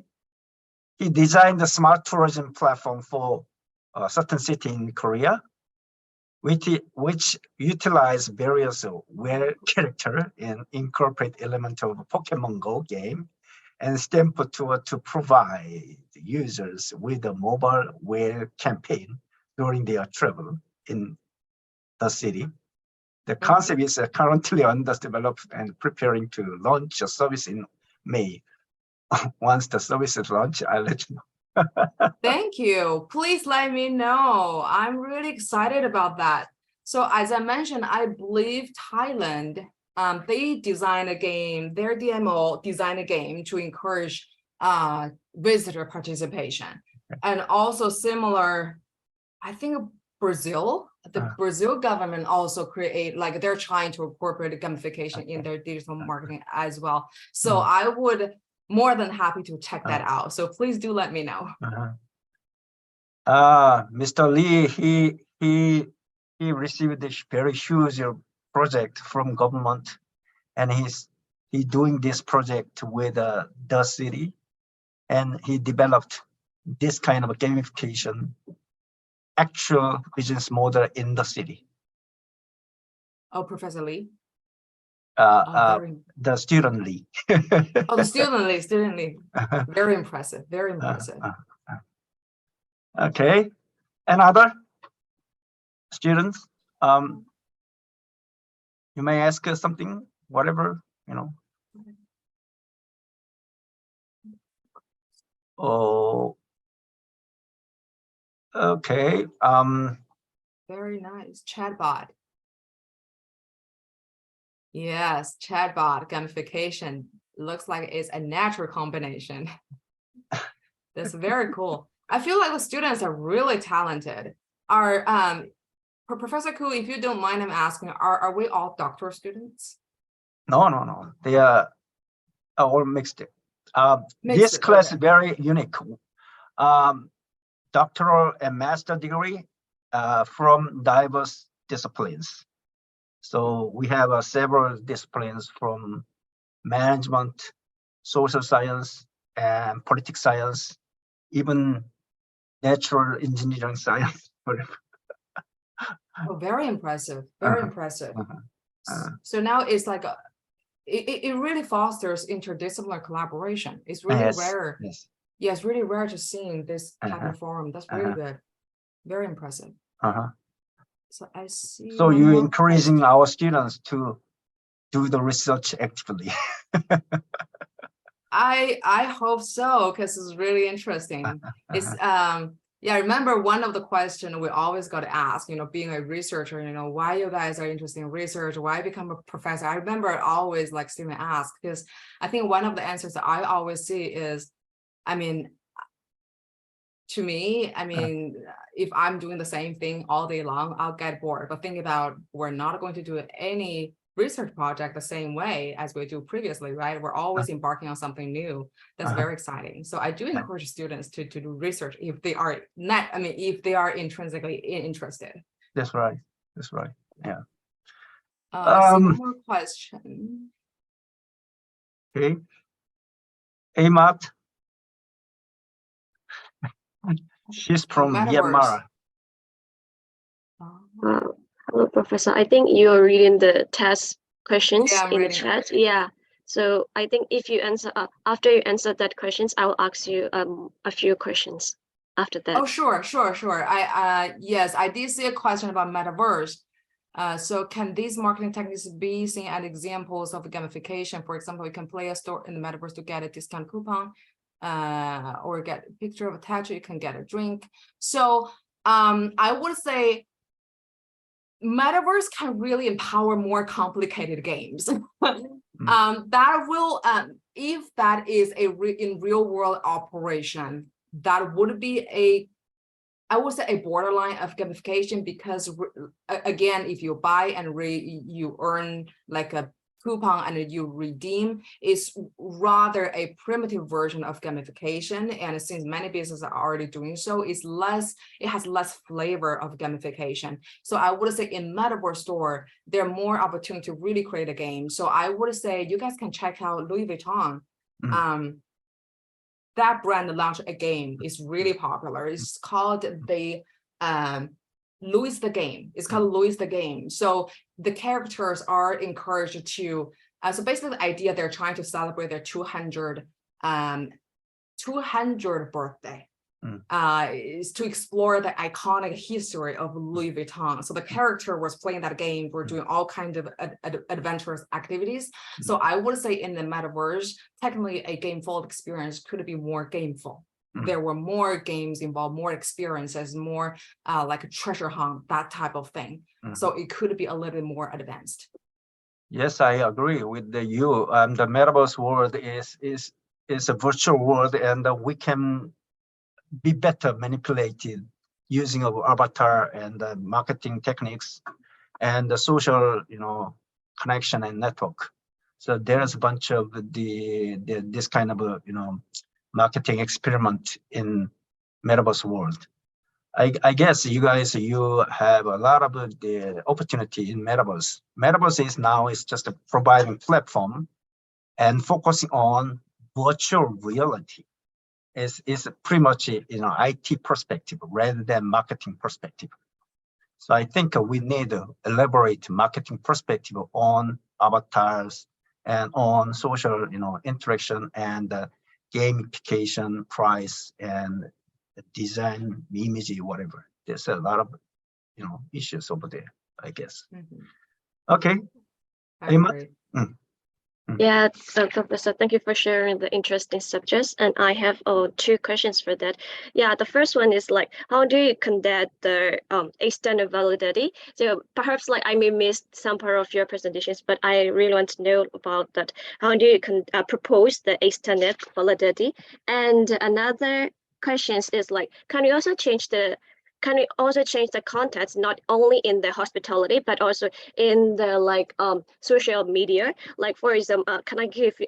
I will give you like example. Like when you use the Facebook, so as long as you interact with the persons who you post, who post in the Facebook, so you can get the top bench.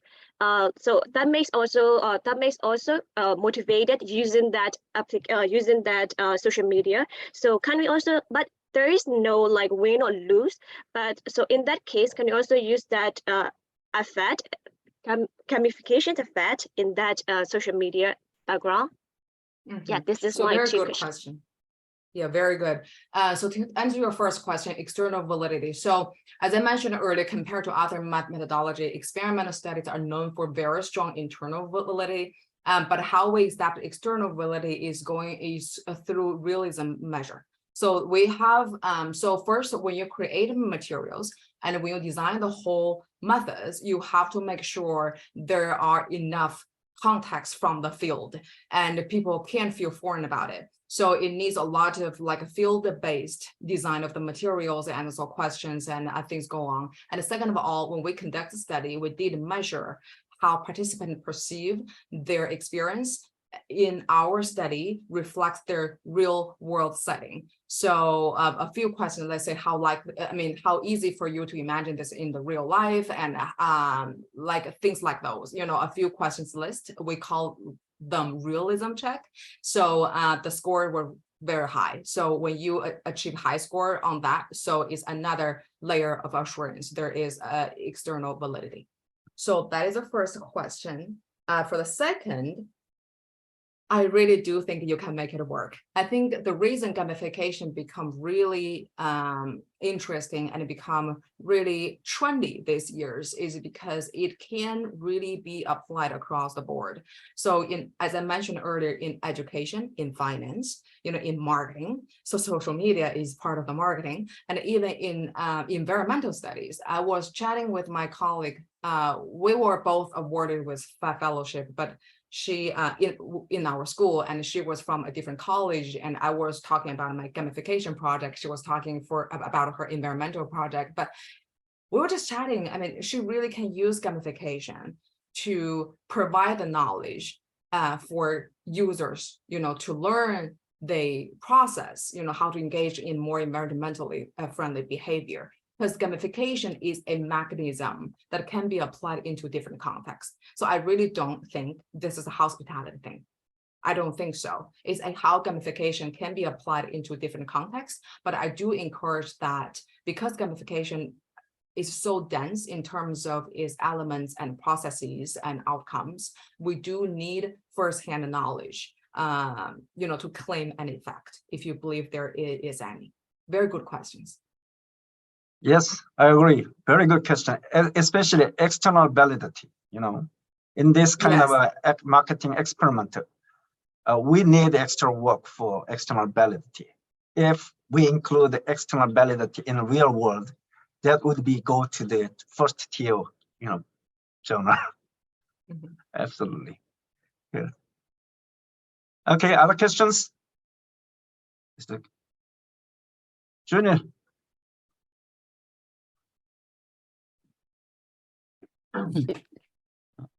Okay, Professor, thanks for the great presentation, but I don't have any question because due to our lack of knowledge about the experimental research. I'm sorry. Thank you. Professor forced the student to speak up. Okay, others? Yeah, I got really good questions today. I'm sorry, I keep asking so many questions to Professor Lu. Doesn't matter. Others don't. So it's your chance. Because others are quiet. Yes. Very simple question, because I've been working in packaging industry for a long time, and my customers are usually the snack companies like Nabisco's. The largest in Korea, or they are very global companies now. They are getting. They're big.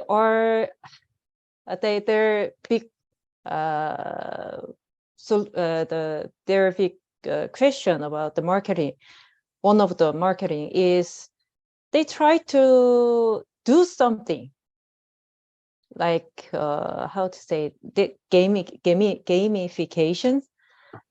They try to make fun issue on packaging. They try to. So sometimes they try to make a puzzle or playing a paper doll kind of the designs they put on the packages.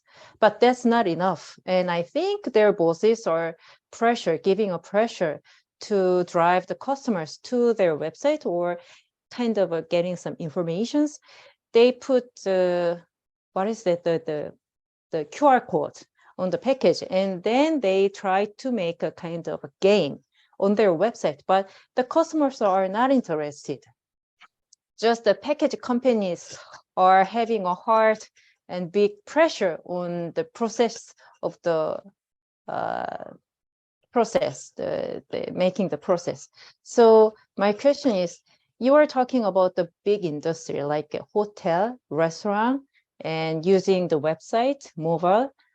But usually but now in these industries, they are still stick with the traditional way to promotion, like packages. So are you not interested on this part? Because the customer base, there are large, huge customers in the market. How to drive they are interested in a specific brand, or how to bring them into the special or seasonal or some kind of a special marketing packages. They try to, like a Happy Meals. A brand, those kind of brands have some tools, but snack companies, they do not. So I think I have a few questions here. You mentioned that they wanted to apply gamification to their website. Yes, one is that. In that context? It didn't work. So I think the issue is when we apply gamification, there are two things. One, the process has to be interesting. Customers truly engage the process. And second of all, the end result is going to be attractive. So then the question I'm having is, for the snack company, when they trying to use games to allure to customer to their website, what the target behavior they're looking for? So what are they expecting the customer to do then? That's I'm not sure. Sometimes they giving a free snack, like a free drink, free snack. And sometimes they try to having fun, just the fun, or because it doesn't mean that reward kind of a program doesn't work on snack companies. In that case, let me interrupt that questions. Okay, like Professor Lu, she state the important is a process, and then reward for each individual customer. But I think in practice perspective, you should focus on more A/B testing about that why you didn't get the result. That A/B test you can get, and then you can design the more specifically about based on that A/B testing. Or finally you can contact Professor Lu as an expert and give us a bunch of money, and she will give you a solution to you. Yes. Yeah. I mean, I think one of the many tricky issues with gamification is it really depends on how you design the game. Yes. So that's why more research is about the design side rather than approving it works or not. Okay, scholarly speaking, yes, we understand it's very important to do step one. You have to prove it worked and then design. But most practically speaking, it really matters how you design. So that is the issue. So first is, what are you looking for in customer? What are they, what are they expected to do, the processes? And also, is that really user friendly? Do they see value by engaging this process? What are they get from the process? And also, what are they get from the end outcome? So those are the things we really need to look at. So yeah, I hope this could be a conversation starter. Maybe we can, you can talk to the company and their program designer. Sometimes if you design really complicated game, people don't want to play. So it's really again, that's why we keep saying, it's about how it is designed. Yes, that's the good point. Actually, like Dr. Lu, she focused on the gamification, which is focusing on process of that gamification. But however, like Kim Junhee 학생, she said it doesn't work much. That's the truth, actually. So customer actually doesn't work from the point of the gamification, or they hesitate or react the suggestion by providers. That's very natural case. In that case, you have to find out what's the issue over there. That's the main point of the gamification, or people just ignorance or hesitation or reactance? There's a lot of causes, actually. And also just like the difficulty of having people sign up in companies' apps. So the initial initiation of behavior is difficult. So sometimes, I mean, I can't help wondering if the company should offer some incentive just for the sake of alluring customer to play the game. I mean, because social media marketing is huge right now, at least, create some buzz and user engagement to influence other people to play. That might be another perspective too. It could be complicated and very contextual. Yes, that's right. And thank you very much to Professor. Yeah, of course, it's a pleasure.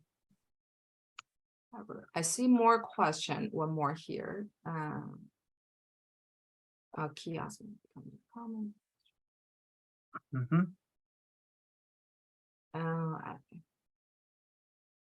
Okay, let me see.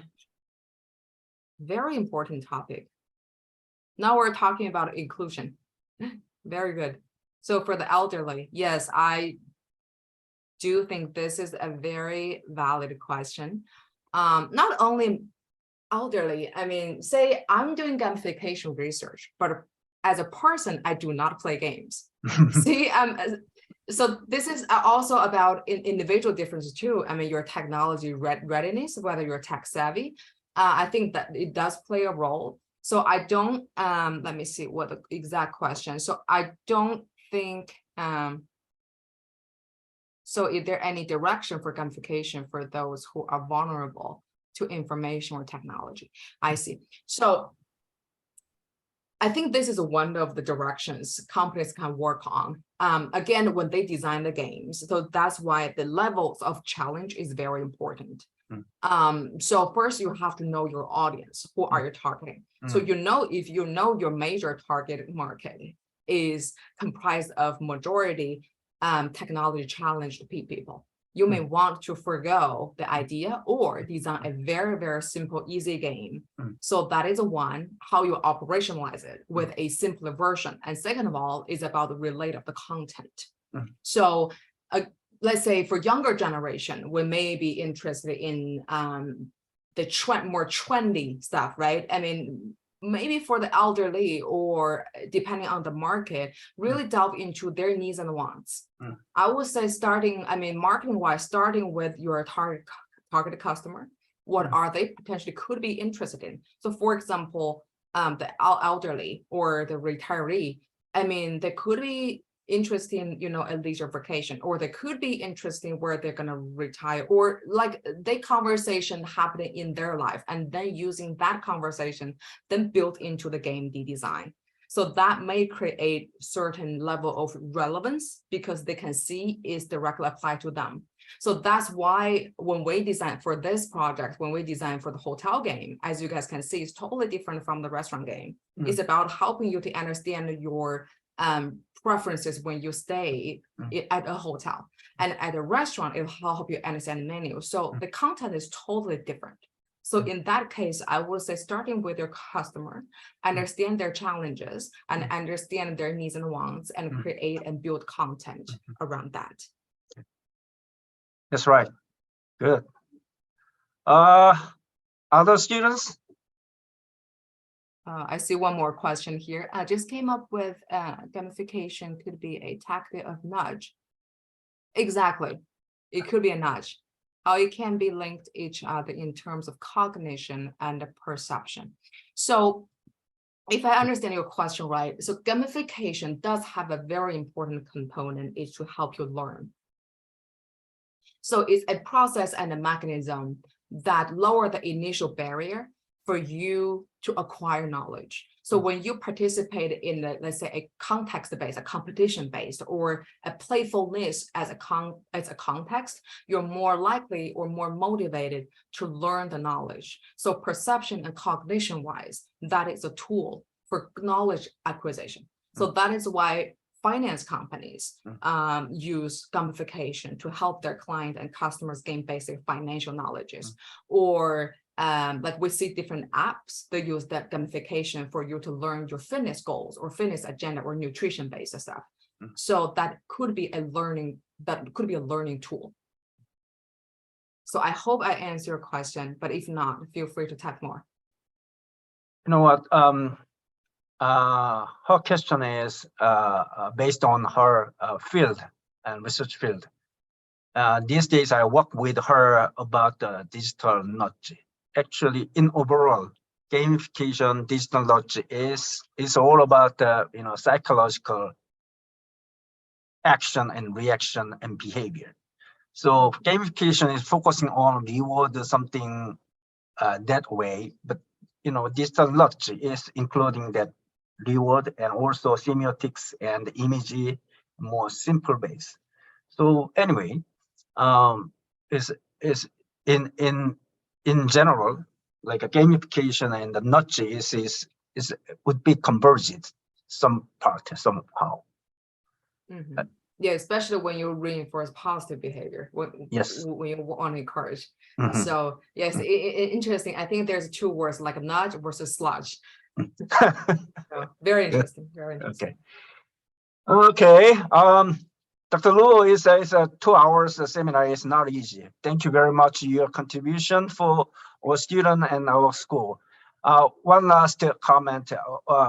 Why don't you give the good advice to our master degree students and PhD degree students and about the experimental design, specifically how and whatever and you are it's the same situation from China to America, and I guess you survived there and with your hard work and efforts. So tell us some story to our students, something encouraging, inspiring, whatever. Well, it's a big question, I will say. So first of all, I want to start with thanking Professor Koo for extending the invitation. It's my absolute honor and a pleasure to be here and to converse and connect with our rising scholars and also established scholars in Kyunghee University. I know Kyunghee is one of the best schools in the world for hospitality program and tourism program. So, and also our students are extremely brilliant. I already tell from the questions being asked. So I would say, so I have 4 minutes. I'm not sure, but I'll try. So Professor Koo, you mentioned the two things, right? One is experimental study wise, and the second is the personal professional development. I would say for master and PhD student, you really need to know what you want by trying.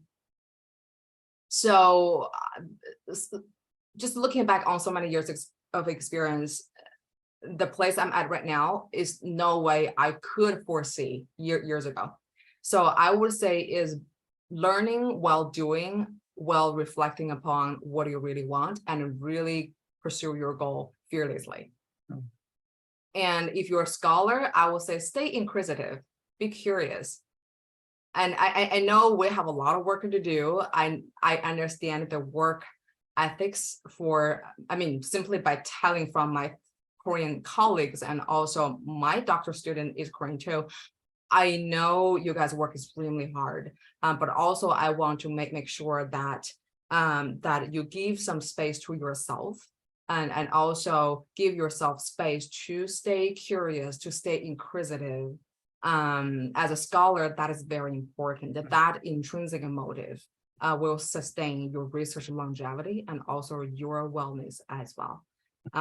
So again, I always believe your personal well-being is number one, and all other things, your fame, your money, and your accomplishment, everything else are the zeros behind it. So I try not to go very lengthy, but if you want me to extend more, I could. Okay. So my background wouldn't be translatable to most of the audience, because actually I came from a science background. I was a true scientist, and yes, I was true science. Not I was scientist in a way that I'm wearing white coat and work in a lab. Okay, here's my question: why are you changing from the science field to the social science? What was your major? Now you remind me of the conversation. I turned down my previous advisor's offer to be a PhD student of his lab.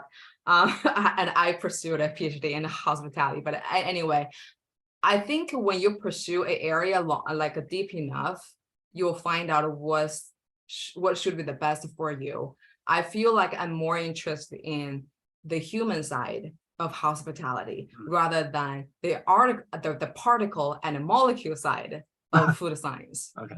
That's the simple answer I would give. Okay. I mean, it took me years to figure that out. Okay. Okay, good. Very good. Okay. Are you coming to Korea coming the August? Oh, the Korea conference in Arizona? Arizona?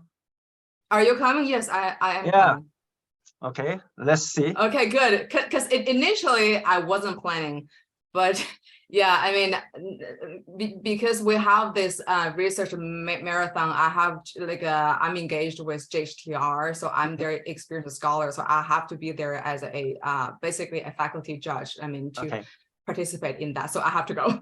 Okay, I'm surely attending that CRIC conference in Arizona, so let's meet in there. Yes, we will. Okay, thank you very much. Okay, have a nice Friday. Good TGIF. Have a nice weekend. Thank you. Lulu, Thank you, everybody. Thank you, Professor Lulu. Thank you, everybody. Take care.